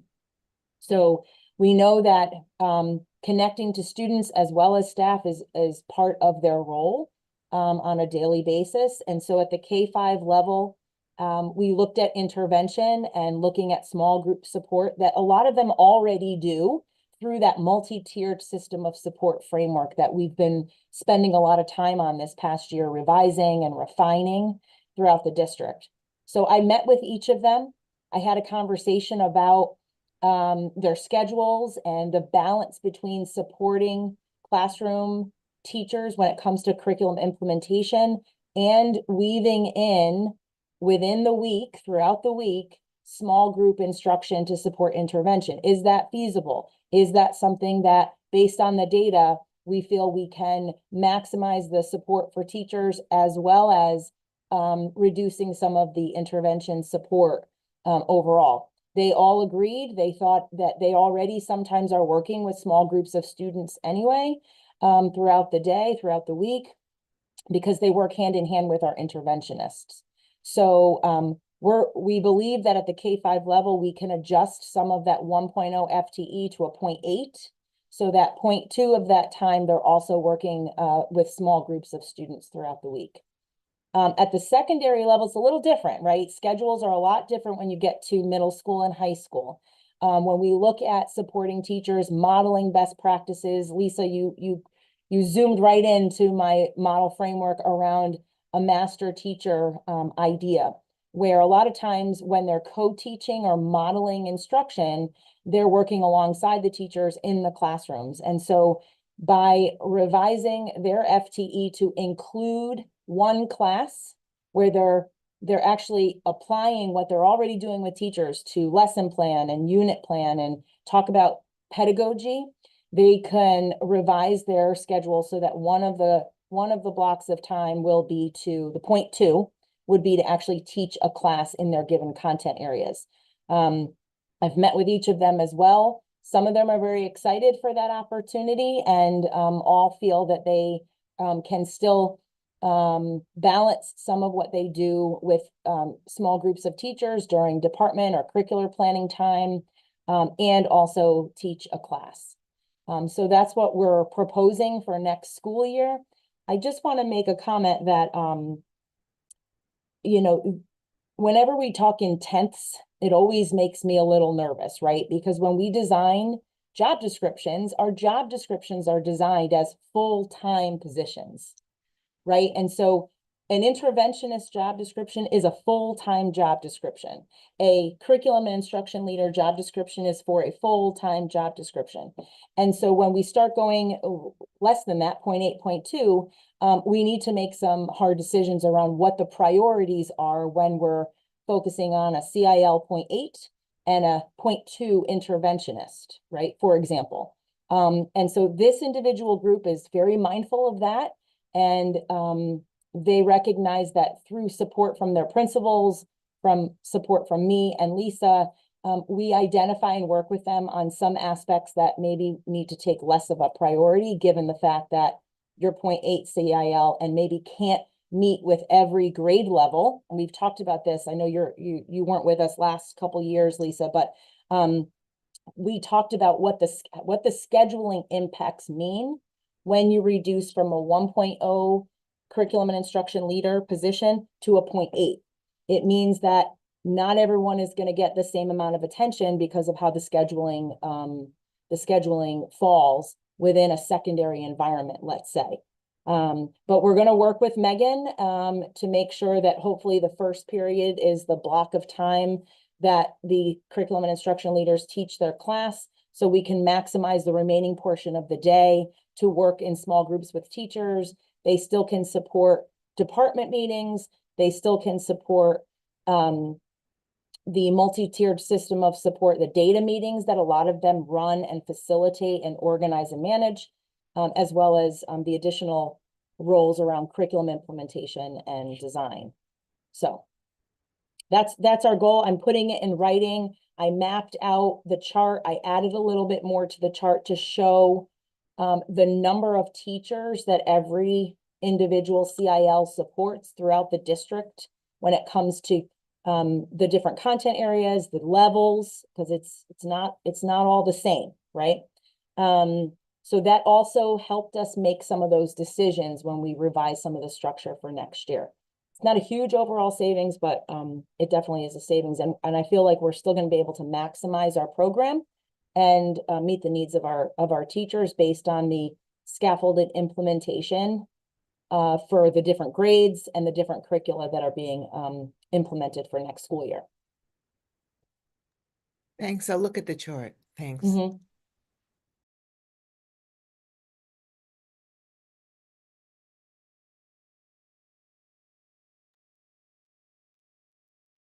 Does anyone have anything else that they would like us to, that's kind of on their radar that you would like us to be thinking about, things that we're looking at,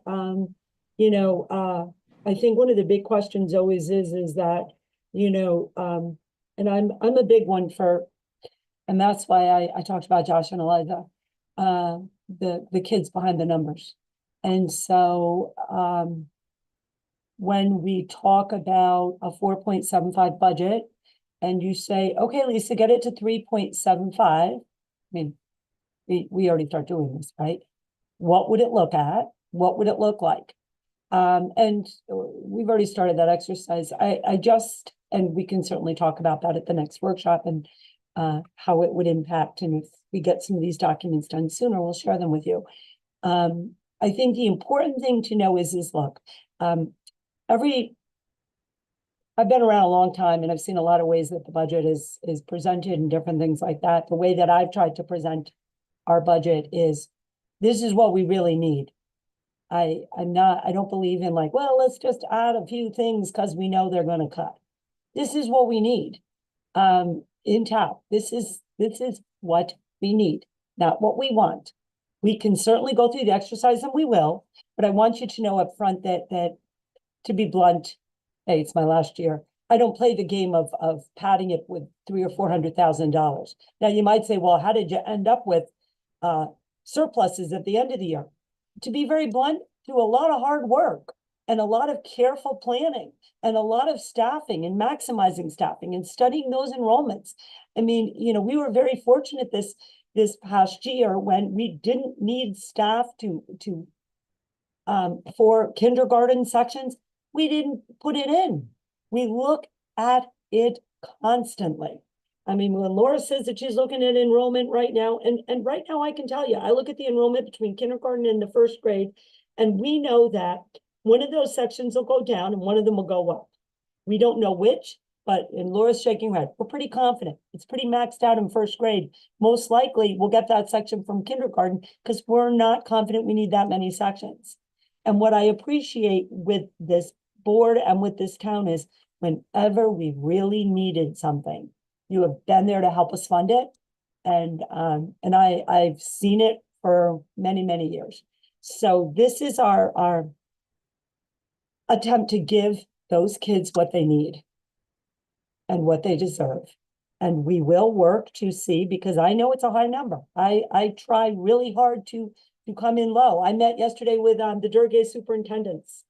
And we meet every month, and it was a great meeting. And all the talk was things like benefits, salaries, transportation, all of that, and how challenging this environment is, as well as to sustain the instructional program that we have. We take our work very, very seriously, and how perhaps we can look to share things. I'm not sure what, you know, if it's outplaced transportation, different things. These are beginning conversations, but know that we are a united, committed group to work together for the best that we can bring to our kids. So with that, you know, I'll close it out and I'll turn it over to you again. Or if you think of something after the meeting ends, Lisa, you know, you said this and I really want to see about that. Sure, I'd like you to look at this or like you to look at that. While you were talking, I've already started documents and sent out emails to a variety of people like we need to have these answers, because we can't come in at the last minute, throw you all these answers. You have to have time to process it and think about it. That's how we have always, I think, come to a realistic budget of what we need. And we want to make sure that we afford you that time to be able to come to grips with it. Lisa, I do have two other things I wanted to ask you to add Sure. to your list. Yeah. One is, can you give us, not today, what a cost analysis is of the pure teaming model? That's come up a couple of times. Yes. Okay, so what is the cost to have the pure teaming model? And the important part is for our viewing audience, as Sharon sometimes says, what the pure teaming model is, because it is really hard to understand unless you've been on the board. So what is the cost and what is the benefit? Because then you can tie the two together. Of course. And the other question I have, if you could let us know next time we meet, are any of our staffing requirements today as a result of the ESSER funds expiring? So what I'm really kind of asking is, okay, because when when we were on the board 100 years ago and we got ESSER funds through the state, the free money, the concern was, is it something that we're going to feel obligated to continue and then budget for? So all of the things that we paid for through all the staff and things we paid through ESSER funds have left. We're no longer, that's no longer a cost to us. Like, we haven't taken those people and put them into our budget. What I can tell you, David, and that's what I mean by really planful. I knew when I took over this role that there was a limited amount of ESSER funds and everything else. And so we've been planning since post-COVID to make sure that was done in a planful way, so there's no like, oh no, we don't have this ESSER money next year and now we had to load this up. That ship has sailed, right, Phil? Yes. However, along those lines, when you talk about, let's say, a 20%, 0.2, right, 20% of an FTE decrease in math, that's how far into the weeds we get, like Laura said, by looking at who are these kids? What are they actually going to need in intervention? And if we don't need to, if they don't need that extra 0.2, then we're not going to take it. That doesn't mean that the following year, based again on student needs and teacher analysis of data, that it could be an extra 0.2% in math and we decrease in reading. Our hope, especially with this new reading program, is to continually look at getting that reading intervention lower at the middle school, to be perfectly frank. That's the goal. It's got to be based on not just carrying people in the budget, but what does the data show us, the student performance show us, and how we can continually flex it, which we've done, to accommodate the needs of the kids that are here. And so that's where you'll see like a slight increase at the intermediate school in the math and a slight decrease in Pearl, because we're looking at the data of the kids that are here and what is going on. And, they're implementing that new, the math at the intermediate school. And it's really, really important that we have a little bit of extra intervention to make sure it goes well. The following year, who knows? Again, it's based on what we need. Okay, and I remember years past, we got a sheet, and I haven't discovered it in the budget book yet, so it might be in there, where we saw the staffing numbers over the course of, I think, 4, 5, 6 years. Is that in the budget book where we can look at staffing from for example, fiscal year 2020, 2021, 2022, correlated with enrollment? Yeah, no, it's not in the book, but we can provide that. Okay, what would be helpful for me is to see, going back to, let's say, 2020 or maybe 2019, 2020 being kind of that odd year with the change over to COVID, but staff count, enrollment. If I could see those two numbers, that would be helpful for me anyway. Yeah, it's two separate. We'll provide that. That has to be two separate documents, but we can provide that. One thing I want to point out is in our supplemental documents last year for the 24-25 budget, there was a WMS teaming model overview done. That doesn't mean that I want Mr. Doak to please look at that, and we will do it a little bit more through the lens of explaining the impact of going to the 7 sections or something like that. I think that's perhaps needs to be stressed a little bit more, but know that, all these supplemental documents that we did before, like the teaming model and some other things, we'll redo them through the lens of this year's budget, if I'm making sense. Got that, Mr. Doak? Thank you. And Phil, really quickly, just piggybacking on what David requested, if you can provide a little bit more detail, I guess maybe certified staff, non-certified staff, and going back in history, that would be helpful, I think. You're on mute. We can't hear you. You're on mute. Sorry, my apologies. The document that I'm thinking about does show both certified and non-certified staff, and it goes back quite a bit. We may need to update that. So yeah, but we can provide that though. I know exactly. I think I know the one that David is referring to. Great, thanks.